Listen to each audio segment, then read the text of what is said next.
Hello all, ఈరోజు text and context చూడమ్మా. But ఒక్కసారి ముందు చూడండి, టెక్స్ట్ అండ్ కాంటెక్స్ట్ అనేది మనకి ద హిందూలో మండే టు ఫ్రైడే మాత్రమే అపియర్ అవుతుంది. Saturday Sunday text and context articles అనేవి రావు. అండ్ టెక్స్ట్ అండ్ కాంటెక్స్ట్ అనేవి ఆన్లైన్ ఎడిషన్ మాత్రంలోనే దొరుకుతుందన్నమాట. చాలామంది ఆన్లైన్ ఎడిషన్కి చదవరు, జనరల్ ఆఫ్లైన్ పేపర్ చదువుతాం కాబట్టి టెక్స్ట్ అండ్ కాంటెక్స్ట్ అపియర్ అవ్వదు. సో రెగ్యులర్ బేసిస్ మీద మీరు టెక్స్ట్ అండ్ కాంటెక్స్ట్ చదివితే మాత్రమే, చూస్తే మాత్రమే మీకు ఇంపార్టెంట్ ఎక్స్ప్లెయినర్స్ అన్నీ కూడా ఆన్సర్ రైటింగ్ మోడ్లో కవర్ అవుతుంది అనమాట. Okay, so do regularly follow. మనం కేవలం ద హిందూ ఇవ్వని రోజు మాత్రమే తప్ప మిగిలిన రోజు ప్రతిరోజు కూడా ఆర్టికల్ అనేది మనం పంపిస్తామన్నమాట. Okay, so first of all ఈరోజు మనం తీసుకున్న ఆర్టికల్ ఏంటి, టెక్స్ట్ అండ్ కాంటెక్స్ట్లో, that is the FATF and Pakistan's position on its grey list. Okay, so grey list అంటే ఏంటి, FATF అంటే ఏంటి, పాకిస్తాన్ని ఎందుకు గ్రే లిస్ట్లో ఉంచారు, అంతా కూడా మనం ఈరోజు చూద్దాం. నెక్స్ట్ మీరు ఒక్కసారి చూస్తే మనకి మెయిన్ కొత్త బ్యాచెస్ అనేవి ఆప్షనల్స్కి స్టార్ట్ అవుతున్నాయి. మా న్యూ బ్యాచెస్ ఫర్ ఆప్షనల్ అనేది స్టార్ట్ అవుతుంది. It would say 1 course and unlimited access to all the optionals. మీరు ఒక్క ఆప్షనల్కి అమౌంట్ పే చేస్తే చాలు, అన్ని ఆప్షనల్స్ కూడా యాక్సెసిబిలిటీ ఉంటుంది. అంటే చాలామంది డిస్టర్బెన్సెస్లో ఏం తీసుకుందాం, సోషాలజీ తీసుకుందామా, ఆంథ్రోపాలజీ తీసుకుందాం, PSIR పబాడా అనుకుంటారు. సో అటువంటి కన్ఫ్యూషన్స్ అన్నీ పోవాలి అంటే మీరు మన దగ్గర తీసుకుంటే ఈ ఆప్షనల్ కావాలంటే ఆప్షనల్కి స్విచ్ అవ్వచ్చు. స్టార్టింగ్ క్లాసెస్ మీరు ఎక్స్పీరియన్స్ చేయొచ్చు, ఆ తర్వాత మీరు కన్ఫర్మేషన్ అనేది తీసుకోవచ్చు అనమాట. సో ఎక్స్క్లూజివ్ ఆఫర్ అనేది మనకి దీంట్లో ఉంది. 10% డిస్కౌంట్ అనేది ఇన్స్టాంట్గా మనం పెట్టడం జరుగుతుందన్నమాట. ఓకే, సో అంటే 25,000 రూపీస్ది కేవలం 22,500 రూపీస్కే పెట్టడం జరుగుతుంది.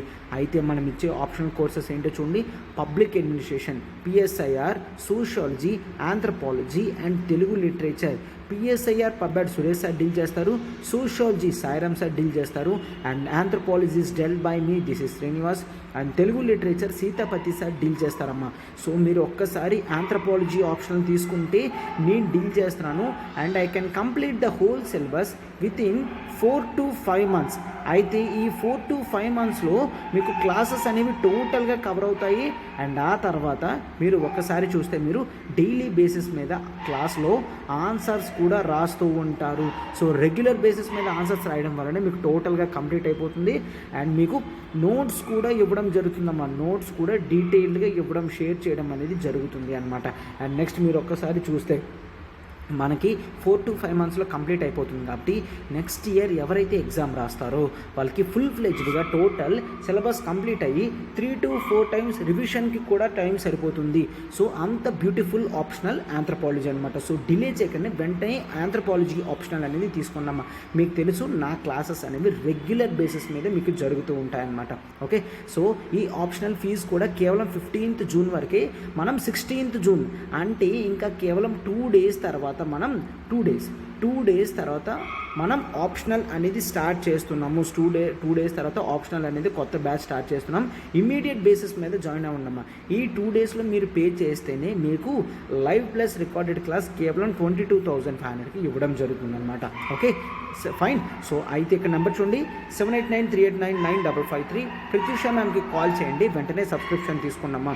మీకు ప్రతి బ్యూటీ ఆఫ్ ది కోర్స్ చెప్పాను, మనకు ప్రతిదీ కూడా లైఫ్ టైం వ్యాలిడిటీతో వస్తుందన్నమాట. Life time validity. Okay, to everyone welcome to LTX classes. ఈరోజు మనం the Hindu explainer text and కాంటెక్స్ట్లో important article, that is the FATF and Pakistan's position on its grey list. ఓకేనా, అయితే ఆర్టికల్ అంతా డీల్ చేస్తుంది this is Srinivas. First of all question అనేది చూడమ్మా. మనం క్వశ్చన్ ఎట్లా తీసుకున్నాం, money laundering is a great threat to financial stability of the world. Okay, వరల్డ్లో ఫినాన్షియల్ స్టెబిలిటీకి డ్యామేజ్ చేస్తుంది ఏంటంట, మనీ లాండరింగ్ అనేది. ఓకేనా, and next it also breeds terrorism according to the FATF financial action task force వాళ్ళు ఇట్లా చెప్తున్నారు. అది stability of the world ఎకానమీని థ్రెట్ చేయడమే కాదు, ఈవెన్ జనరల్గా టెర్రరిజాన్ని కూడా బ్రీడ్ చేస్తుంది అని చెప్తున్నారు అనమాట. So according to FATF explain అని చెప్తున్నారు. సో క్వశ్చన్ మనం లాస్ట్లో చూద్దాం, చూడండి. మనం ఒక్కసారి చూస్తే ఎల్టీఎక్స్ క్లాసెస్ నుంచి యూపీఎస్సీ ఇన్ఫినిటీ కూడా స్టార్ట్ చేయడం జరిగిందమ్మా. UPSC infinity the most comprehensive వేలో రీసెంట్గా UPSC questions way of pattern మార్చిన దాన్ని బట్టి డిజైన్ చేయడం జరిగింది. కొత్త బ్యాచెస్ అనేవి మనకి స్టార్ట్ అవుతున్నాయమ్మా. కొత్త బ్యాచెస్ మనకి ఆన్లైన్లోని ఆఫ్లైన్లో స్టార్ట్ అవుతున్నాయి. ఆన్లైన్ ఫీజు వచ్చేసి కేవలం 70,000 రూపీస్ మాత్రమే. మంత్లీ 5,000 ఇంటూ 12 months అనేది మనం కడతాము. అండ్ ఆఫ్లైన్ ఫీజు వచ్చేసి కేవలం 70,000 రూపీస్ మాత్రమే.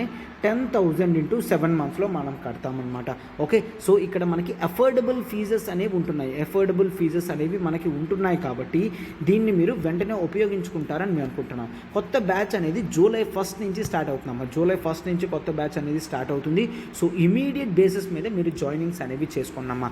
ఎందుకంటే మనకి ద మోస్ట్ కాంప్రహెన్సివ్ ప్యాకేజ్ అనేది మీకు లైఫ్ టైం వ్యాలిడిటీతో రాబోతుంది. Life time validity.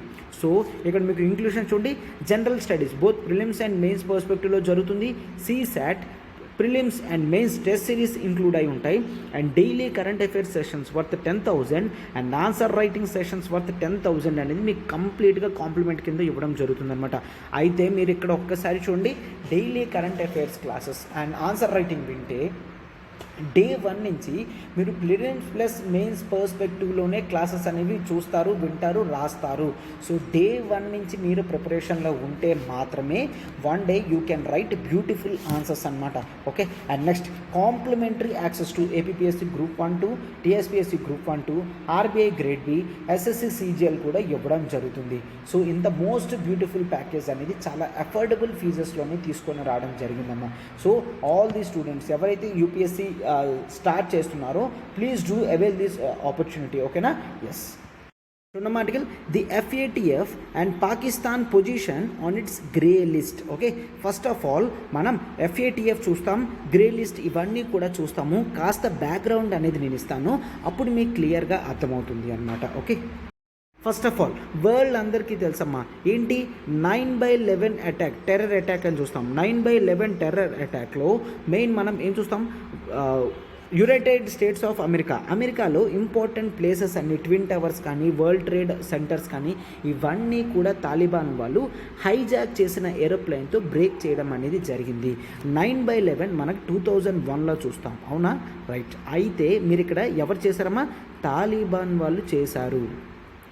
తాలిబాన్ అంటే ఏంటి? తాలిబాన్ అనేది ఒక టెర్రరిస్ట్ ఆర్గనైజేషన్ ఫ్రమ్ ఆఫ్ఘనిస్తాన్ అని చూస్తాము. అయితే టెర్రరిస్టులు అంత పెద్దది ఒక ఫ్లైట్ని హైజాక్ చేసి చేసుకున్నంత టెక్నాలజీ కానీ ఫండింగ్ కానీ ఎక్కడొచ్చింది? అయితే మెయిన్ సోర్స్ ఏమని తెలిసింది, వాళ్ళకి ఫండింగ్ అనేది బాగా రావడంతో వాళ్ళు ఈ విధంగా చేశారని తెలిసింది. అప్పుడు ఇంటర్నేషనల్ లెవెల్లో ఏం ఆలోచించారు?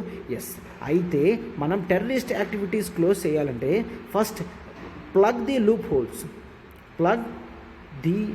loopholes of funding loop holes ఏవైతే ఉన్నాయో అవన్నీ కూడా మనం బ్రేక్ చేద్దాము.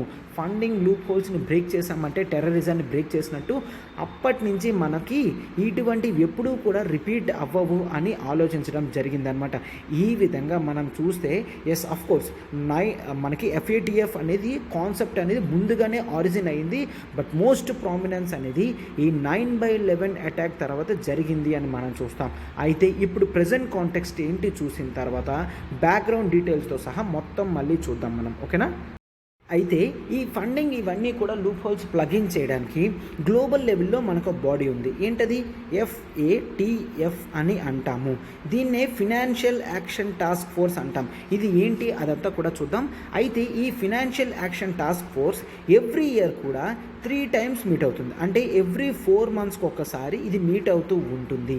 దాన్నే ఆ మీటింగ్నే మనం ప్లీనరీ సెషన్ అని అంటాము. Plenary session. అయితే రీసెంట్గా చూస్తే ఈ ప్లీనరీ సెషన్లో మనకి నెక్స్ట్ June 14th నుంచి జరగబోతుంది. ఆ ప్లీనరీ సెషన్లో పాకిస్తాన్ వాళ్ళు రిక్వెస్ట్ చేస్తున్నారనమాట. యాక్చువల్లీ FATF 2 lists అనేవి ఇస్తుంది. ఒకటి బ్లాక్ లిస్ట్ ఒకటే, అండ్ నెక్స్ట్ మరొకటి గ్రే లిస్ట్. అయితే పాకిస్తాన్ని గ్రే లిస్ట్లో పెట్టడం జరిగింది. సరే, అయితే గ్రే లిస్ట్ అంటే ఏంటి? గ్రే లిస్ట్ కూడా చూద్దాం, డోంట్ వరీ.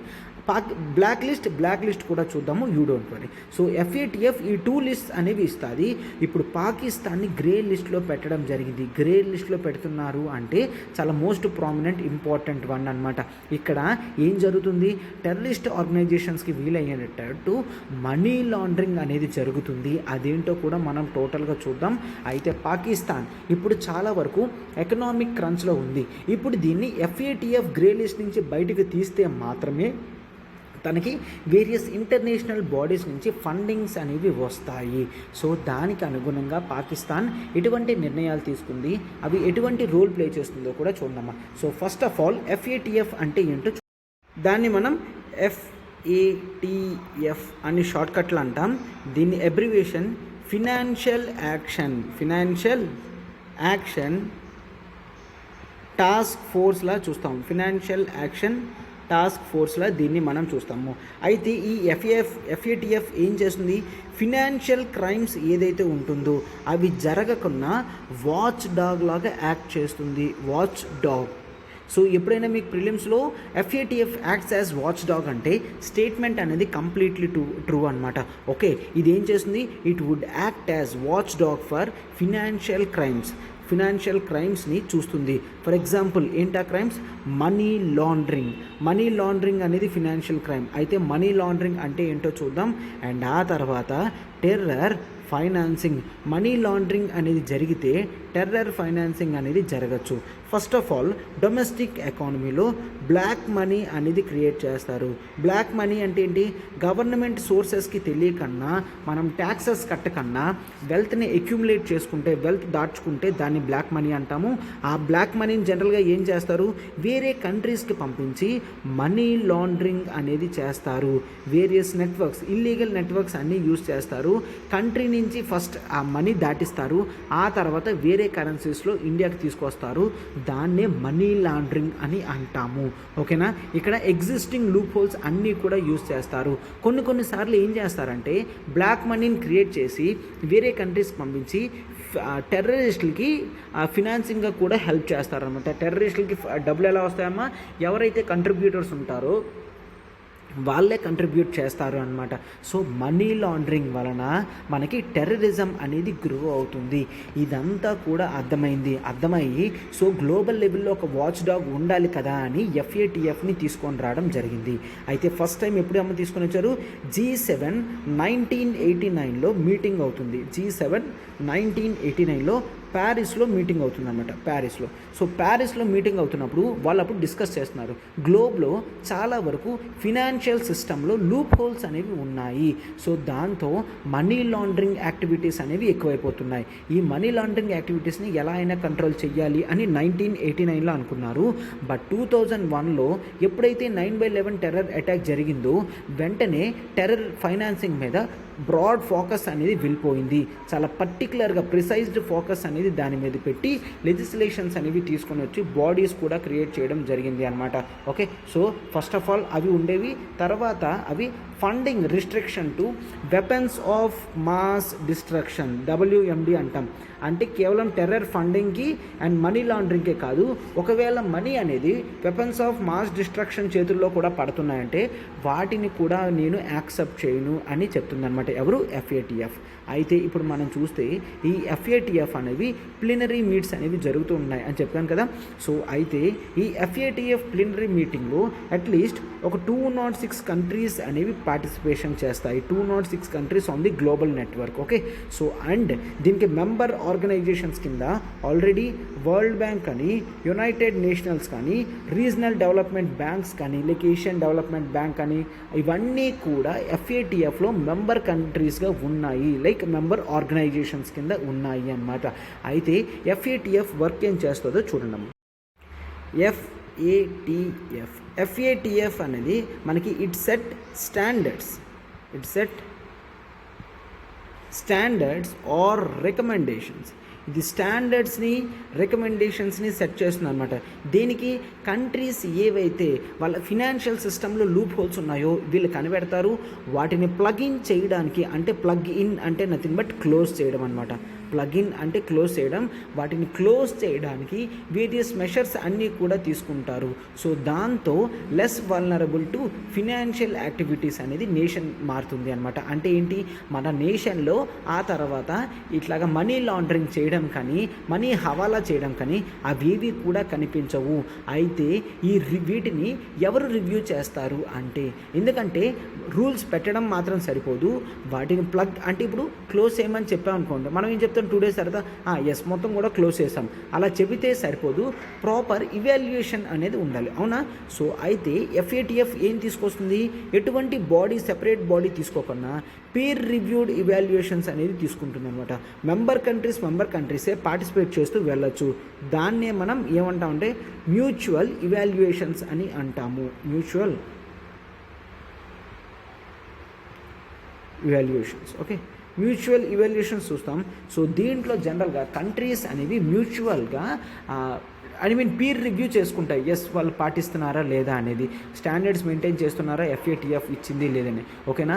అయితే ఈ రివ్యూస్ అన్నిటినీ కూడా FATF అనేది చూసుకుంటుంది విత్ FATF రీజనల్ బాడీస్.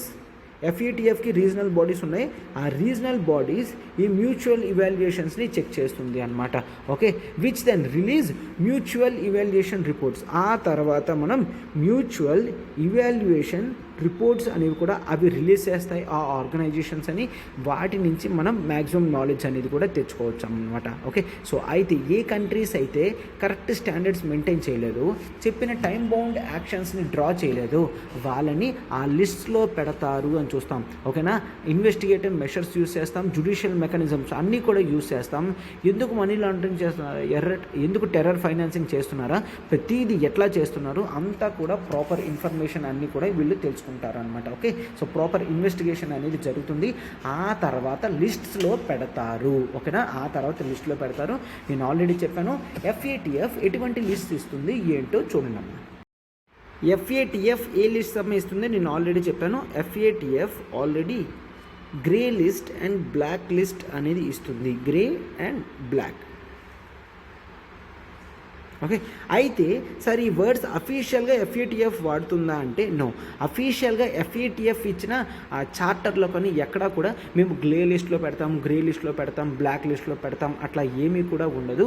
ఇచ్చిన డైరెక్టివ్స్ని ఎప్పుడైతే ఫాలో అవ్వలేదు ఇన్ జనరల్గా మనం వాటిని కన్సిడర్ చేస్తాం అనమాట.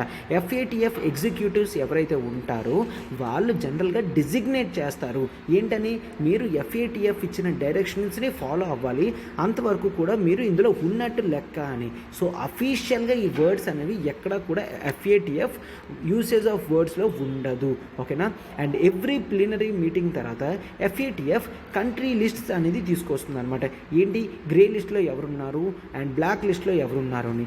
గ్రే లిస్ట్లో కంట్రీస్ ఉన్నారు అంటే ఏంటి అంటే అర్థం, వాళ్ళు దేర్ జ్యూరిస్డిక్షన్స్, వాళ్ళ నేషన్ జ్యూరిస్డిక్షన్స్ ఏవైతే ఉంటాయో ఇవన్నీ కూడా జ్యూరిస్డిక్షన్స్ అండర్ ఇంక్రీజ్డ్ మానిటరింగ్, వాళ్ళ జ్యూరిస్డిక్షన్ మొత్తం కూడా మానిటరింగ్ చేయడం జరుగుతుంది, ఓకే. ఎందుకంటే వీళ్ళు మళ్ళీ ఆఫ్ఘనిస్తాన్కి టెర్రర్ ఫైనాన్సింగ్ చేసిన తర్వాత అక్కడ వాళ్ళు మళ్ళీ అమెరికన్ పీపుల్కి అటాక్ చేస్తే బాధ కదా అనేసి, అవునా? సో అట్లా ఛాన్సెస్ ఉంటాయి కదా. సో టెర్రర్ ఫైనాన్సింగ్ అనేది జరుగుతుంది అనే నమ్మకంతో ఏం చేస్తారు, జ్యూరిస్డిక్షన్ అండర్ ఇంక్రీజ్డ్ మానిటరింగ్లో దీన్ని ఉంచుతారు. గ్రే లిస్ట్ అంటే అది మీనింగ్. దెన్ బ్లాక్ లిస్ట్ అంటే ఏంటి, బ్లాక్ లిస్ట్ అంటే they are referred as high risk jurisdiction. ఇక్కడ ఇది ఎకానమీ అంతా కూడా హై రిస్క్లో ఉంటుంది, ఎటువంటి ఇన్వెస్ట్మెంట్స్ చేసినా కూడా గ్యారంటీ అనేది ఉండదు, మ్యాక్సిమం పెట్టద్దు అని చెప్తారనమాట, హై రిస్క్ జ్యూరిస్డిక్షన్, అవునా?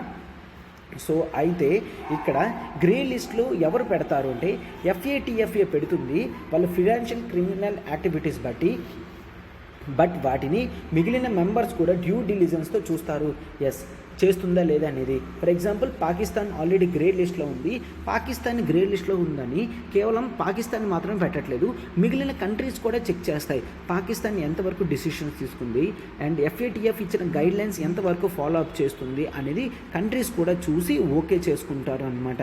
ఎస్, ఈ విధంగా జరుగుతుందన్నమాట. ఒక 23 కంట్రీస్ అనేవి ప్రజెంట్ గ్రే లిస్ట్లో ఉండడం అనేది జరిగింది. కేవలం పాకిస్తాన్ మాత్రమే కాదు 23 కంట్రీస్ అనేవి గ్రే లిస్ట్లో ఉన్నాయి. అదే బ్లాక్ లిస్ట్లో చూసుకుంటే కేవలం 2 కంట్రీస్ మాత్రమే ఉన్నాయి. That is north Korea and Iran. North Korea and Iran మాత్రమే FATF బ్లాక్ లిస్ట్లో ఉన్నాయి. అయితే మీరు ఇవి హై రిస్క్ జ్యూరిస్డిక్షన్స్ అని అన్నాం కదమ్మా, వీళ్ళు వెంటనే they have to take for call for యాక్షన్కి ఇమీడియట్ కాల్స్ అనేవి తీసుకోవాలి. అండ్ ఈ కంట్రీస్ ఏవైతే డెఫిషియన్స్ ఉన్నాయో వీటిలో AML అంటే anti money laundering, okay, anti money లాండరింగ్లో మనం ఎటువంటి డెసిషన్స్ తీసుకోవాలో చూస్తాము. And counter terrorist financing, CFT అంటారు, counter terrorist financing, okay, financing, F అంటే ఫినాన్సింగ్ అనమాట. ఈ రెండు కూడా క్లోజ్ అవ్వాలని చూస్తారు. అంటే ఎటువంటి మనీ లాండరింగ్ జరగకుండా AML provisions, CTF or CFT provisions, counter terrorist financing, ఇవన్నీ కూడా మనం ఎక్కడ చూస్తాము, FATFలో చూస్తాము. గ్రే లిస్ట్లో ఉన్నవాళ్ళు అంటే జనరల్గా బ్లాక్ లిస్ట్లో ఉన్నవాళ్ళు ఎటువంటి డెసిషన్స్ వెంటనే తీసుకోవాలి అని చెప్పేసి అనమాట.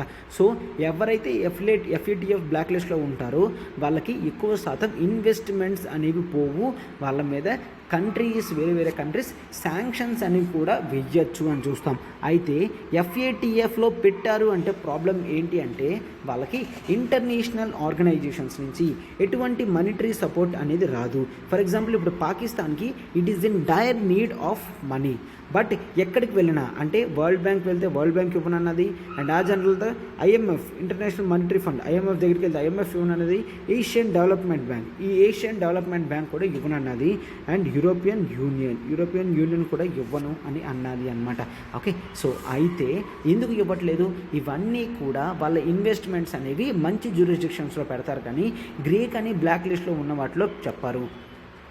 ఓకే, పోర్ట్ఫోలియోస్లో కూడా చాలా వరకు డిఫరెన్సెస్ వచ్చేస్తాయి. బ్లాక్ లిస్ట్లో పెట్టామంటే complete prohibition on investments. So government fund rise చేయాలన్నా కూడా రైజ్ చేయలేదు, కొత్త రిసోర్సెస్ అనేవి కావాలి అంటే కూడా చాలా కష్టం. ఆల్రెడీ ఎగ్జిస్టింగ్ సోర్సెస్తోనే కొంతవరకు చేయగలరు తప్ప ఉన్న హ్యూజ్ పాపులేషన్కి జనరల్గా అన్నీ కూడా తీసుకోలేము అని చూస్తాం, అవునా.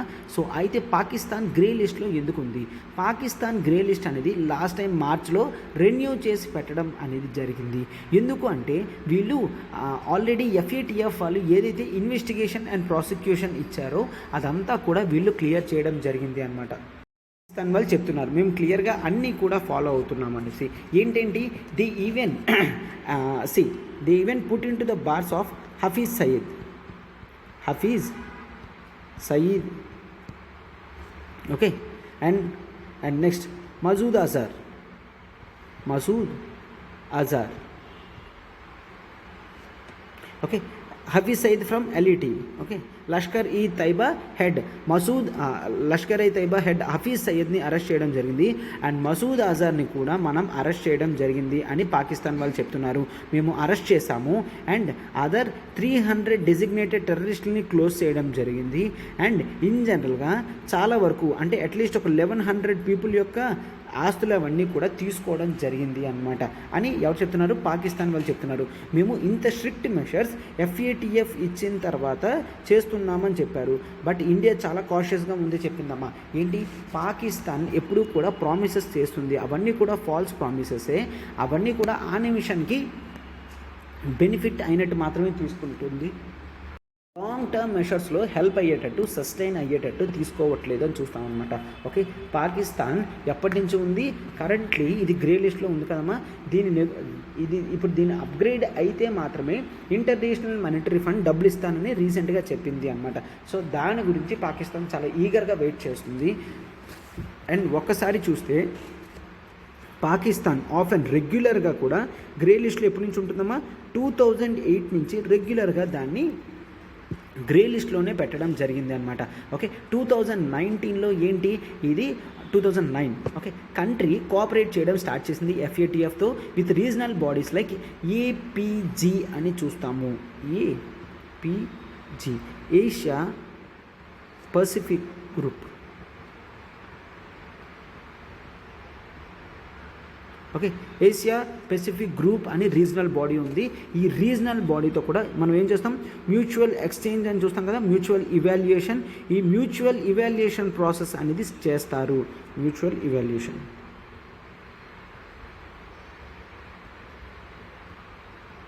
ఓకే, సో జనరల్గా పాకిస్తాన్ అనేది ఇండియా ఎంట్రన్స్కి ఒప్పుకోవద్దు. మ్యూచువల్ ఎవాల్యుయేషన్కి ఎవరిని ఒప్పుకున్నది, ఏషియా పెసిఫిక్ గ్రూప్ని ఒప్పుకున్నది అని చూస్తాం. ఓకే, సో అయితే ఎప్పుడైతే ఈ మ్యూచువల్ ఇవాల్యుయేషన్ ప్రాసెస్ 2010లో కంప్లీట్ అయిందో, హై లెవెల్ కమిట్మెంట్స్ కూడా FATFకి ఏపీజీకి ఇవ్వడం జరిగిందనమాట. ఏంటి, ఎటువంటి మనీ లాండరింగ్ యాక్టివిటీస్ కూడా చెయ్యము. ఓకేనా, అండ్ ఆ తర్వాత యాంటీ మనీ లాండరింగ్ పాలసీస్ అనేవి తీసుకొస్తాము and we shall counter terrorist financing అని కూడా వాళ్ళు చెప్పడం జరిగిందనమాట. సో దీంతో ఏంటి, నిజంగా మనీ లాండరింగ్ అనేది క్లోజ్ చేస్తున్నారు అని చెప్పేసి కూడా అనుకోవడం జరిగిందనమాట.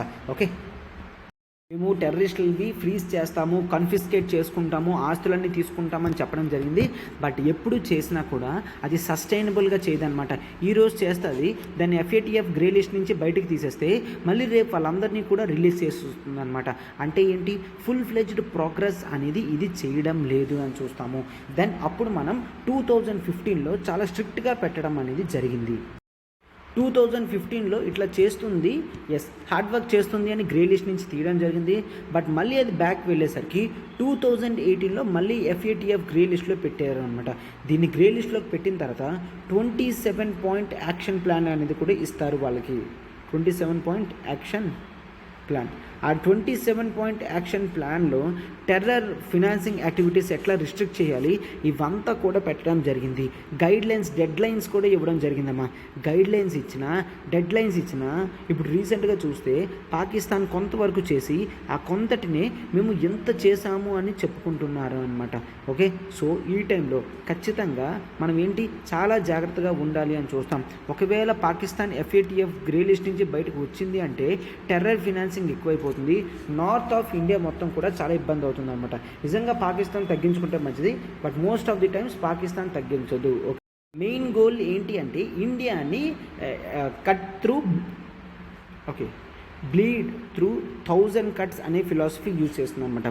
బ్లీడ్ త్రూ 1000 కట్స్ అంటే ఇండియాని 1000 టైమ్స్ కట్ చేసి బ్లీడింగ్లోకి పెట్టాలి. దాని గురించి మేము ఏదైనా చేస్తాము, టెర్రరిస్ట్ ఫినాన్సింగ్ చేస్తాము, టెర్రరిస్ట్ని మా కంట్రీలోకి యాక్సెప్ట్ కూడా చేస్తాము అని అంత దారుణంగా తయారవడం అనేది జరిగింది అనమాట. సో ఇటువంటి మెషర్స్ వస్తేనే ఈ కంట్రీస్ లైక్ పాకిస్తాన్ అనేది చాలా జాగ్రత్తగా ఉంటుంది, లేదంటే చాలా వరకు ఇబ్బంది అయిపోతుంది అని చూస్తామన్నమాట. సో దాన్ని మళ్ళీ పెట్టిన తర్వాత 2018లో 27 యాక్షన్ పాయింట్ ఇచ్చారు. అందులో కొన్ని మాత్రమే చేసింది అండ్ ఆ లైన్ మళ్ళీ పెంచడం జరిగింది.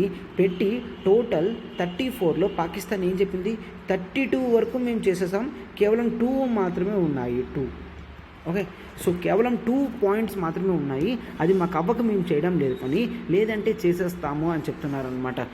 అండ్ కావాలంటే చూడండి 2023 జాన్ కల్లా మేము కంప్లీట్ చేస్తామని చెప్తే 2023 జాన్ వరకు కూడా FATFకి పర్మిషన్ అనేది ఇవ్వడం జరిగింది. ఓకేనా, సో అంతవరకు గ్రే లిస్ట్లో ఉంచుతారా, బ్లాక్ లిస్ట్లో ఉంచుతారా అనేది మనం జనరల్గా చూడాలి అనమాట. టైం ఇచ్చారు, సో ఆ తర్వాత ప్రూవ్ చేయకపోతే జైల్లో పెడతారా, లేదంటే ఇది కంటిన్యూ అవుతుందా అనేది కూడా మనం జనరల్గా చూడాలన్నమాట. Okay, so this is the article. ఈ FATF పాకిస్తాన్ పొజిషన్ అంతా కూడా చూసారు కదమ్మా. ఇది మనకి ఇంటర్నేషనల్ రిలేషన్స్ GS2లో చాలా ఇంపార్టెంట్ అనమాట. ఓకే, సో అయితే ఇప్పుడు మనం క్వశ్చన్లోకి వెళ్ళిపోతున్నాం. చూడండి, ఇప్పుడు అర్థమైంది కదా, మనీ లాండరింగ్ అనేది చేస్తే అది financial stability of the world ఎకానమీకి ఇబ్బంది అవుతుందన్నమాట. ఏంటంట, వరల్డ్ ఎకానమీ కరెక్ట్గా ఉండాలంటే కేవలం ట్యాక్సెస్తో కూడింది మాత్రమే ప్రజల్లోకి వెళ్తుంది అంటే ఇంటర్నేషనల్ లెవెల్లో ఎవరి ఫండింగ్ ఎలా ఉన్నా కూడా క్లియర్గా తెలుస్తుంది. And also breeds terrorism according to FATF. ఓకేనా, సో అయితే ఈ క్వశ్చన్ అనేది నీట్గా ఇంట్రడక్షన్లోని మీరు బాడీలోని కన్క్లూషన్లో జాగ్రత్తగా పెట్టాల్సి వస్తుంది అనమాట. సో ఎప్పుడు కూడా నేను క్వశ్చన్ ఇస్తున్నాను, అప్రోచ్ అనేది ఎక్స్ప్లెయిన్ చేస్తున్నాను, బట్ ఎవరూ రాయడం లేదు. సో రైటింగ్ ప్రాక్టీస్ చేయాలని చెప్పి మనం బ్యూటిఫుల్ కోర్స్ అనేది కూడా తీసుకొని రావడం జరిగింది. ఏంటది, answer writing course for UPSC అల్టిమేట్ది స్టార్ట్ చేయడం జరిగిందమ్మా. సో దీంట్లో మీకు కేవలం స్టాటిక్ మాత్రమే కాదు, స్టాటిక్ ప్లస్ డైనమిక్ బోత్ అన్ని కవర్ అయ్యేటట్టు మనం తీసుకుంటాం తీసుకుంటాము. దీంట్లో 1250 మార్క్స్ కవర్ అయినట్టు మనం తీసుకుంటాం. SI paper GS 1 to 4 daily answer writing, corrections and feedbacks కూడా ఇవ్వడం జరుగుతుంది. Dynamic from editorials, Yojana, Kurukshetra కూడా కవర్ అవుతుంది. టెస్ట్ సిరీస్ అండ్ డిస్కషన్స్ కూడా కంక్లూడ్ అవుతాయన్నమాట. మీరు దీంట్లో చూసుకుంటే ఆన్లైన్ ఫీజు వచ్చేసి కేవలం 10,000 రూపీస్ మాత్రమే. ఆఫ్లైన్ ఫీజు వచ్చేసి హైదరాబాద్ది 15,000 మాత్రమే. కేవలం మనం హైదరాబాద్ మాత్రమే పెట్టాము. సో ఈ టైంని మీరు వేస్ట్ చేసుకోరు. మీరు ఒక్కసారి చూస్తే ఈ అమౌంట్ అనేది కేవలం లైఫ్ టైం వ్యాలిడిటీకి మాత్రమేనమ్మా. ఒక్కసారి చూస్తారా, లైఫ్ టైం మీకు ఫ్రీగా 15,000కే అన్లిమిటెడ్ టైమ్స్ ఆన్సర్స్ రాసే స్కోప్ అనేది మీకు వస్తుంది అనమాట. సో వెంటనే ఫోన్ చేయండి 7893899553. ప్రత్యూష మ్యామ్కి కాల్ చేసి పూర్తి డీటెయిల్స్ అనేవి కనుక్కోవాలనుకున్నా ఇంకా వెంటనే సబ్స్క్రిప్షన్ అమౌంట్ కూడా పే చేయండి అమ్మా.